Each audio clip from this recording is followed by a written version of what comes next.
So thank you for making time for coming out to hear us talk about our collaboration and our journey from last year to this year and now into this residency here at the Saskatoon Zoo. We called our collaboration Blue Sky Big Dreams, coincidentally because I had bought a domain name of that same name. So I was planning on starting up a podcast, but it really fits with our theme. Marcel likes shooting landscapes and I like painting landscapes.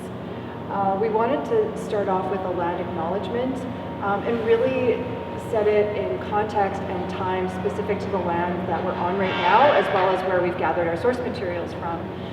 So our residency, our show that we had at Chapel Gallery, which was in North Battleford, and most of our work generally takes place on the traditional Treaty 6 territory and homeland of the Métis. So I wanted to acknowledge that. And also we wanted to acknowledge that most of our source materials for our show that was at the Chapel Gallery in North Battleford was on traditional Treaty 4 territory. And we wanted to pay our respects to that land as well.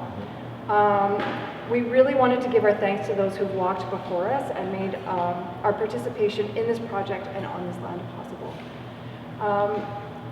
So we're here as part of the Artists in Place, the Bunkhouse project, and we wanted to thank you to the City of Saskatoon and the Saskatoon Forestry Farm Park and Zoo for making this program possible, for picking us to be among the 5 artists that were selected for this.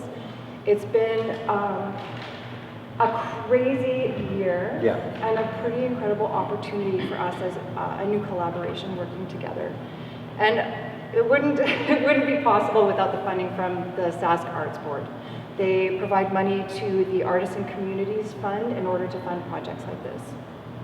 So I'm going to quickly talk about my solo practice. Where's your phone? Are you going to time this so I don't talk for 30 seconds and it's like I'm over? So I'll spin this around. I'll only let you talk for 20 seconds. And let you know that we only really kind of met because our friend Tracy. Nope, that's not true. No. We'll tell them about the collaboration in a second. Okay, then I'll shut up. Yeah, it's in the Hi, it's Scott. How long am I supposed to do this? 5 minutes. Okay. Give me 5 minutes. You've got 5 minutes now. All right. So most people now, they know me in a few different bodies of work. So some people, when I first started doing art more on a professional basis, knew me either as a filmmaker or a fiber artist or a painter, kind of depended on who I talked to at what specific time. So I sometimes make films, and I really mean that I make films. I shoot them on Super 8 because I hate myself. I don't know why. I entered the One Take Super 8 Film Festival because I wanted to boost my artist CV. I was new to making art. It was something that I thought was an easy get in order to boost my CV so I could apply for grants and apply for residencies. And here I am, and I've made some films. It's been really interesting, and the only reason why I do stop motion animation is I thought it was easier than doing live motion filmmaking. So here I am stuck doing stop motion. I love it. I hate it in the moment. And what I love about stop motion is when you're in the movie theater or you're showing it to someone and the way they interact with it, it's absolutely magical.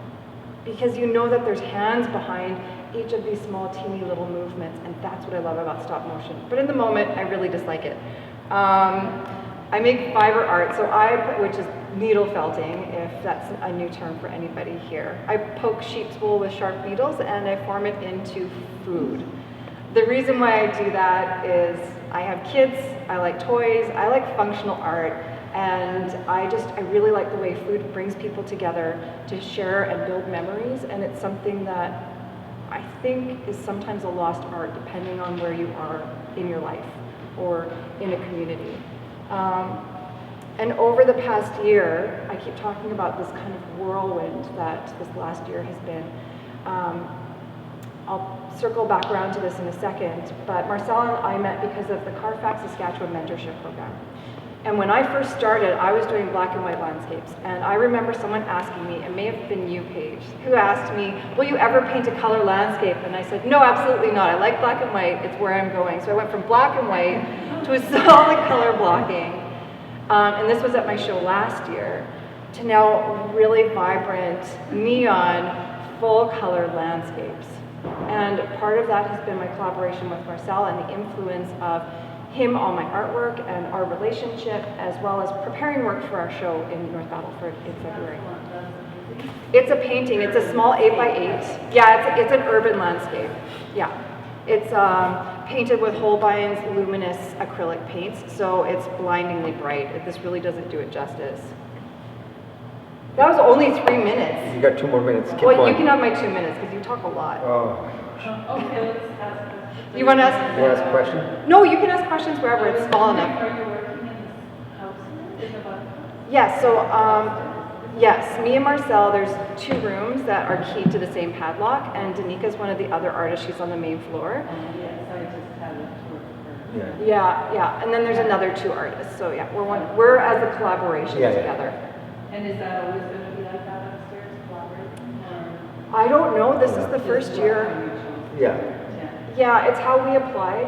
Mhm. We applied because we were hoping to get some money to travel to Uranium City to document Uranium City as a modern ghost town.